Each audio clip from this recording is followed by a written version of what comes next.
Yo me hice católico en contra de mi voluntad. Yo estaba seguro de que nadie en la tierra tenía el poder para perdonar mis pecados. Siendo ministro evangélico me encontré predicando sobre la Virgen María. Aquel mundo de sectas y denominaciones protestantes no podían ser la iglesia de Jesucristo. No lo podía creer. La iglesia católica es la iglesia de Jesucristo, pero no podía ser la iglesia católica. Los católicos me caían mal. Entonces fui a una exposición solemne del Santísimo y quedé fascinado. ¿Por qué me hice católico? Porque no tuve otra opción. Pues amaba demasiado a mi Señor para conformarme con menos. Sufrí mucho, pero valió la pena, porque al fin estoy en casa. Hola amigos, ¿qué tal? Bienvenidos a otra edición más de Estoy en Casa. Y como siempre digo, efectivamente, estoy en casa. Y estoy plenamente feliz, porque me sé en el lugar correcto, establecido por el Señor, para que yo tenga una relación personal más efectiva con Él. Fíjate qué interesante, una relación personal más efectiva con Él, mientras me relaciono con mis otros hermanos, porque la fe tiene una dimensión, sí, personal, ¿por qué negarlo? Pero también tiene una dimensión comunitaria, diríamos, eclesial. Y de eso quiero hablarte efectivamente en este programa. O sea, abordando el hecho de que somos una comunidad, de que no nos salvamos solos, ni nos condenamos solos tampoco, siempre va a haber gente que nos acompañe, pues en esos dos caminos estamos siendo acompañados. No nos fijemos ya de lo que no queremos, ¿no? Del infierno y la perdición total. Fijémonos ahora del cielo, que es lo que nos interesa, que es el objetivo nuestro. ¿Qué queremos nosotros? Ser salvos, ¿verdad que sí? Y por eso estamos perseverantes, siempre velando en todo momento, según dice el Evangelio. Porque dice la Biblia que el que perseverare hasta el fin, este será salvo. Por eso dice Mateo 7:21, no todo el que dice Señor, Señor entrará en el reino de los cielos, sino aquel que hace la voluntad de mi Padre. Y por eso San Pablo escribe a Tesalónica diciéndoles, trabajen su salvación con temor y temblor. Claro, tenemos las de ganar, porque Dios quiere, según Primera de Timoteo, capítulo 2, versículo 4, que todos los hombres se salven y lleguen al conocimiento de la verdad. Así que Dios está a nuestro favor. ¿Qué tenemos que hacer nosotros? Abrirnos a esa gracia y colaborar con ella, con buenas obras, con oración. Entonces, para ir al cielo necesitamos la ayuda de la gracia, necesitamos la colaboración nuestra con esa gracia, porque Dios no nos va a imponer lo que nosotros no queremos, porque hemos sido creados libres para ejercer esa libertad y poder optar por Dios o por nuestra perdición. Pero tú y yo hemos optado por Dios y queremos ir al cielo. Así que tenemos la ayuda de Dios, la colaboración nuestra y también la colaboración de nuestros hermanos y de nuestras hermanas. Por eso, camino al cielo, estamos acompañados. La gracia divina, mi colaboración y la colaboración de mis hermanos y mis hermanas. Aquí entonces podemos comenzar a hablar de una realidad maravillosa, hermosa. Una realidad, una creencia que es evidencia del gran amor de Dios. Me refiero al purgatorio. A eso me refiero, al purgatorio. Ahora bien, cuando hablamos acerca del purgatorio, nos van a esbozar una premisa, que como todas las premisas que arguyen en contra de nuestra doctrina, es equivocada. La premisa es, el purgatorio no existe. Sería bueno preguntar, ¿qué es el purgatorio para ti? Recuerda, nunca aceptes una premisa que se arguye o se esgrime para contradecir tu fe, porque esa premisa está siempre equivocada. Entonces sería bueno preguntar, ¿qué entiendes tú por purgatorio? Te van a decir lo mismo que yo decía antes del purgatorio cuando no conocía la fe católica. Y la cosa es que algunos católicos me lo creían y otros no me lo sabían explicar. Pero tú y yo queremos saber todo acerca de las verdades de Dios. Y por eso tú estás viéndome y me estás escuchando, y por eso yo tengo el interés de transmitirte esto que he recibido de Jesucristo a través de la tradición y de la Santa Iglesia Católica.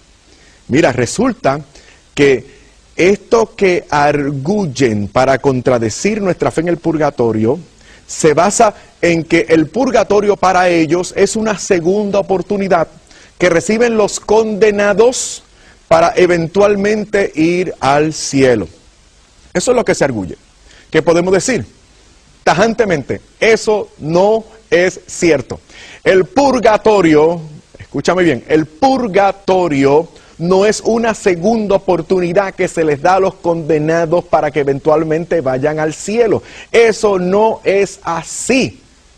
Al purgatorio van solo los que han muerto en gracia delante de Dios, pero que no han logrado la excelencia, no han logrado la santidad absoluta, plena y completa, sin la cual nadie podrá ver al Señor.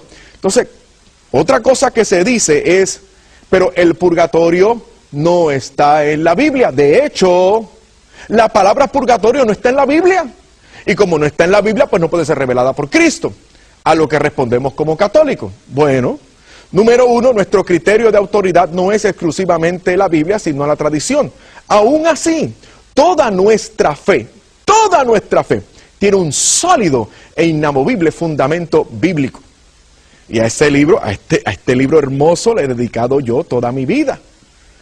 Y si yo he advenido al conocimiento de esta revelación, de esta verdad y de esta iglesia, fue siendo protestante. Y como protestante, yo lo único que quería era la Biblia. Por eso el Espíritu Santo utilizó la Biblia para transmitirme, para presentarme a la iglesia que fijó estos textos sagrados, que es la Santa Iglesia Católica. Así que debemos responder, el purgatorio está en la Biblia. Número dos, el hecho de que el término purgatorio no esté en la Biblia no significa que el purgatorio no existe, porque estoy seguro que la gran mayoría de los hermanos, de mis buenos hermanos protestantes y evangélicos, la gran mayoría de los que me están viendo y escuchando en este momento, creen en la Santísima Trinidad. O sea, en Dios hay una sola esencia, que subsiste en tres divinas personas, Padre o hipóstasis, Padre, Hijo y Espíritu Santo. Creemos, la gran mayoría de ustedes, y yo también como católico, creemos en la Trinidad Beatísima. Ahora bien, búscame la palabra Trinidad en la Biblia. No la vas a encontrar. Nosotros, la gran mayoría de los hermanos evangélicos que me están viendo, y todos los católicos que me están observando, todos nosotros creemos en la encarnación. San Juan 1:14, y el Verbo se hizo carne y habitó entre nosotros y vimos su gloria como la del unigénito del Padre. El Espíritu Santo vendrá sobre ti, anunció el ángel a Santa María, y concebirás y darás a luz un hijo, y le pondrás por nombre Jesús, porque él salvará a su pueblo de sus pecados. Entonces creemos en la encarnación. El Verbo se hizo carne. No lo dudamos. De hecho, es una verdad de fe. ¿Podrían decirme dónde está en la Biblia la palabra encarnación? ¿Sabes qué? No lo vas a encontrar. No está eso de la encarnación. Y otros términos más que acogemos. Y títulos eclesiásticos que utilizamos. No están en la Biblia. Pero eso no significa que el concepto, la esencia, esa verdad, no haya estado en la Biblia. Sí, Señor, lo devengamos de la Biblia. ¿Cómo podemos comenzar a entender esto? Bueno, vamos a ver qué es lo que dice la iglesia, para establecer lo que verdaderamente dice la iglesia. O sea, que no es la premisa equivocada. O sea, una de las primeras cosas que tú tienes que hacer es averiguar qué es lo que en verdad enseña tu iglesia. Recuerda, nunca aceptes una premisa que se esgrima para contradecir una verdad de tu fe. Siempre esas premisas están equivocadas. A veces son peligrosas porque contienen medias verdades, pero una media verdad no es una verdad completa. Por lo tanto, hay aquí un ejemplo que utilizo de ordinario. Yo soy Fernando. Yo soy Fernando. Yo soy puertorriqueño. Yo, Fernando, que soy puertorriqueño, soy de la ciudad de Bayamón. Yo soy natural. Yo vivo en Bayamón. Por lo tanto, todos los puertorriqueños son bayamoneses. Fíjate, te he incluido datos correctos, pero la conclusión fue incorrecta. No todos los puertorriqueños son bayamoneses, lamentablemente para ellos. Bayamón es una gran ciudad y yo estoy muy orgulloso de ser bayamonés, pero no todos los puertorriqueños son bayamoneses. Entonces la conclusión de esa premisa es errónea. Lo mismo sucede cuando se arguyen acusaciones, incomprensiones o datos en contra de la iglesia. Esos datos o esas conclusiones siempre son equivocadas. Así que después de eso, ¿qué es lo que dice la iglesia de verdad? Vamos a referirnos entonces al catecismo. No te preocupes, vamos a ir a la Biblia después, porque ya como que me parece estar escuchando, ¿no? Algunas personas que dicen, mira, se atiene al catecismo y no a la Biblia. Mantengo el catecismo porque yo soy católico y aquí se recoge la santa tradición de la iglesia, que viene a ser como la jurisprudencia que yo necesito para entender. Porque dice San Pedro en su primera carta que la Biblia no es de interpretación privada. O sea, yo no tengo permiso para creer de la Biblia lo que me dé la gana. Yo tengo que fijarme en lo establecido por Cristo, según el magisterio pontificio, porque soy católico, es la verdad. ¿Qué quieres que te diga? Entonces, vamos a tenernos, para entender bien este entendimiento de la iglesia acerca del purgatorio, del catecismo de la iglesia católica, que todos mis hermanos católicos que me están viendo en sus casas, lo tienen, ¿verdad que sí? Ustedes, hermanos católicos, todos ustedes tienen en su casa el catecismo de la iglesia católica. Estoy seguro que lo tienen. Más vale que lo tengan. Bueno, dice el catecismo de la Santa Iglesia Católica, en los números 1030 al 1031, díganle si quieren 1030 al 1031, no importa, con tal de que tengan fijado estos números o los anoten. ¿Qué dice el Espíritu Santo a través del catecismo de la Iglesia Católica? Una vez más, los números 1030 al 1031. Dice, los que mueren en la gracia, no los que mueren en pecado, no los que mueren en pecado mortal. Esto no es una segunda oportunidad para los que están perdidos. Esto no es así. El purgatorio es una expresión maravillosa del amor incondicional, inefable, magnífico de Dios. Seguimos. Los que mueren en la gracia y en la amistad de Dios, pero imperfectamente purificados, aunque están seguros de su salvación eterna, o sea, se van a salvar, porque son salvos. Aunque están seguros de su eterna salvación, sufren después de la muerte una purificación, a fin de obtener la santidad necesaria para entrar en la alegría del cielo. Esto es lo establecido. Esta es la verdad. Vamos al siguiente número, 1031. Esto es lo que cree la iglesia, no lo que te dicen que la iglesia cree. La iglesia llama purgatorio a esta purificación final de los elegidos, que es completamente distinta del castigo de los condenados. ¿Qué dije al final? Que es completamente distinta al castigo de los condenados. La tradición de la iglesia, haciendo referencia a ciertos textos de la Escritura, habla de un fuego purificador. Repito, la tradición de la iglesia, haciendo referencia a ciertos textos de la Escritura, habla de un fuego purificador. Entonces, este es el otro elemento. Todo esto está en la Biblia. Dice la iglesia que todo esto se ha establecido a partir de los textos de la Biblia. Lo acabo de leer. ¿Cómo podríamos comenzar para explicar esto? Vamos a comenzar con Apocalipsis capítulo 21, versículo 27. ¿Qué dice? Lo que queremos todos nosotros. Nada manchado entrará en ella, en la Nueva Jerusalén, en el cielo. nada manchado entrará en el cielo. ¿Qué significa nada? Pues nada significa nada. Nada manchado entra en el reino de los cielos. Eso está en Apocalipsis 21, 27. Ahora bien, Primera de Juan, este es bien importante también. Ya hemos establecido nada manchado. Te voy a contar algo.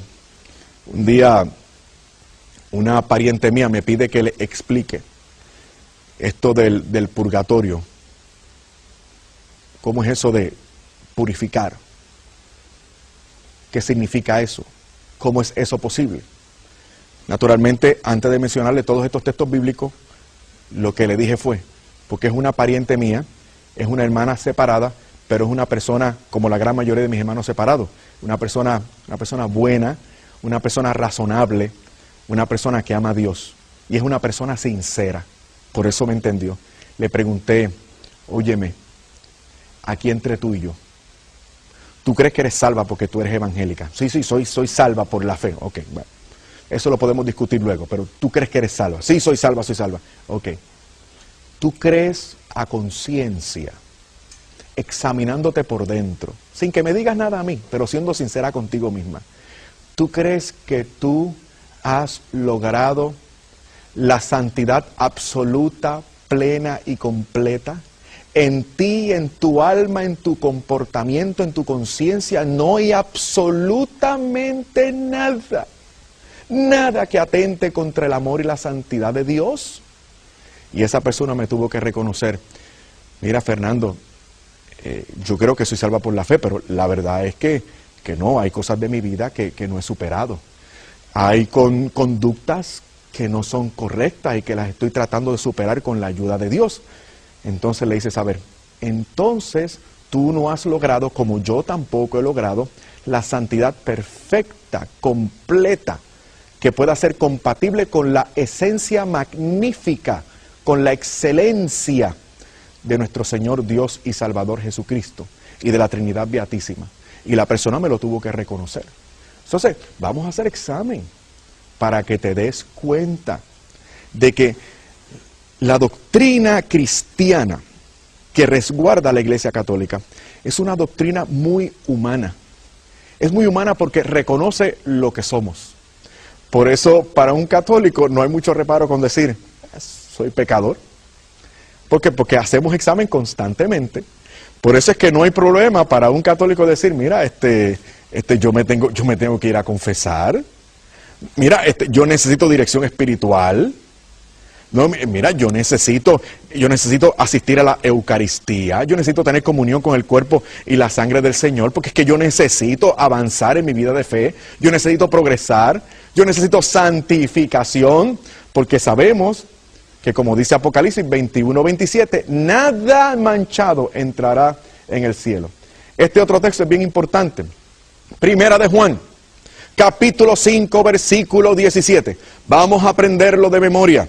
Primera de Juan, capítulo 5, versículo 17. Muy importante este texto bíblico. Dice que no todos los pecados conllevan muerte eterna. Escucha bien, Primera de Juan, capítulo 5, versículo 17. Dice que no todos los pecados son de muerte. Ven ustedes aquí cómo comenzamos a ver una diferencia entre pecados veniales y pecados mortales, ¿no? Entre conductas dañinas y perversas y conductas que son menos violentas, que pueden ser reformables, etcétera. Entonces, no todo pecado es pecado de muerte. Vamos ahora a Lucas capítulo 12, versículo 59. Esta frase es bien importante, esta oración es bien importante porque aquí se demuestra que hay posibilidad de enmienda para las personas que mueren salvas. Dice, yo te aseguro que no saldrás de allí hasta que hayas pagado el último céntimo. O sea, a veces morimos en deuda con Dios y Dios quiere que nos salvemos. Y no hemos sido tan malos y hemos sido recipientes de la gracia. ¿Y qué hace el Señor? Pues mira, pues tú tienes que verme. Pero si tú me ves con esas manchas, o sea, tú no lo vas a soportar. Porque verme a mí, así como tú estás todavía, tú no puedes verme. Pensemos en esta presencia descomunal del Señor Yahvé en el Antiguo Testamento, esa santidad que nadie podía ver. Por eso hace falta llegar al cielo completamente puro, esencialmente santo, para que podamos verle, la visión beatífica. Mateo 12:32 dice: al que calumnia al Hijo del Hombre se le perdonará, pero el que blasfeme contra el Espíritu Santo no se le perdonará, ni en este siglo, ni en el venidero. No se le perdonará, ni este siglo, ni en este siglo, ni en el venidero. O sea, aquí estamos viendo de que hay un pecado, en este caso la blasfemia del Espíritu Santo, que no es tema de la conversación nuestra entre tú y yo ahora mismo. Pero se habla de un pecado que no puede ser perdonado, ni en este siglo, ni en el venidero. ¿Qué significa esto? Que sí hay pecados que pueden ser perdonados eventualmente. No pecados de perdición. No, si te perdiste, Dios no lo quiera, pues ya no hay quien te salve, porque tú no quisiste que nadie te salvara. Pero si mueres en gracia, el Señor, en su amor inefable, incondicional, ha establecido este estado intermedio. El apóstol San Pablo, Primera de Corintios capítulo 3, versículo 15. Vamos a aprenderlo. Primera de Corintios capítulo 3, versículo 15. Dice: pero si la obra se convierte en cenizas, el obrero tendrá que pagar. Se salvará, pero no si pasar por el fuego. Entonces, de ahí utilizamos nosotros la imagen de fuego, que es fuerza, elemento purificador. Fíjate qué interesante. Se va a salvar, pero a duras penas, pasando por el fuego. Este es bien importante. Primera de Pedro, capítulo 3, versículo 19. Primera de Pedro, capítulo 3, versículo 19. Se habla de un estado intermedio. Allí hay unas personas en ese estado intermedio, repito, Primera de Pedro 3:19, y estas personas en este estado intermedio reciben la intervención de Jesucristo y eventualmente se salvan. Obviamente cuando tú leas te vas a dar cuenta que estas personas ni están en el cielo, por eso el Señor interviene con ellos, no están en el infierno y por eso el Señor interviene con ellos, tampoco están en el cielo porque el Señor les saca de donde está para llevarles al cielo. O sea, esto es un estado intermedio, no es el infierno, tampoco es el cielo. Entonces aquí tenemos evidencia de un estado intermedio. Ahora bien, otro texto bien importante para entender nuestra doctrina, es Segunda de Macabeos, capítulo 12, versículos del 42 al 45. Segunda de Macabeos, capítulo 12, versículos del 42 al 45. Vamos a leer en los instantes que nos quedan, para que ustedes puedan entender. Y recuerden, esto es importante, este libro de Segunda de Macabeos era parte de la Biblia de los primeros cristianos. ¿Ok? La Biblia de los primeros cristianos era el Código de Alejandría, o la Septuaginta, como le llaman algunos. Esa escritura que utilizaban los primeros cristianos y también los judíos de la diáspora, contenían este libro de Segunda de Macabeo. Y dice, el versículo 42 del capítulo 12 de Segunda de Macabeo: y rezaron al Señor para que perdonara totalmente ese pecado a sus compañeros muertos. El valiente Judas exhortó a sus hombres a que evitaran en adelante tales pecados, pues acababan de ver con sus propios ojos lo que sucedía a los que habían pecado. Efectuó entre los soldados una colecta y entonces envió hasta 2,000 monedas de plata a Jerusalén, a fin de que allí se ofreciera un sacrificio por el pecado. Todo esto lo hicieron, mira lo que el Espíritu Santo confirma aquí en la Sagrada Biblia. Todo esto lo hicieron muy bien, inspirados por la creencia de la resurrección. Pues si no hubieran creído que los compañeros caídos iban a resucitar, habría sido cosa inútil y estúpida orar por ellos. Sigo en el versículo 45. Pero creían firmemente en una valiosa recompensa para los que mueren como creyentes. Voy a repetir, pero creían firmemente en una valiosa recompensa para los que mueren como creyentes. De ahí que su inquietud era santa y de acuerdo con la fe. Esta fue la razón por la cual Judas Macabeo, ofreció este sacrificio por los muertos para que fueran perdonados de su pecado. Alabado sea el Señor. Es que el Espíritu Santo no se equivoca. No se equivoca el Espíritu de Dios. Por eso, miren, y ha sido costumbre de los cristianos desde siempre.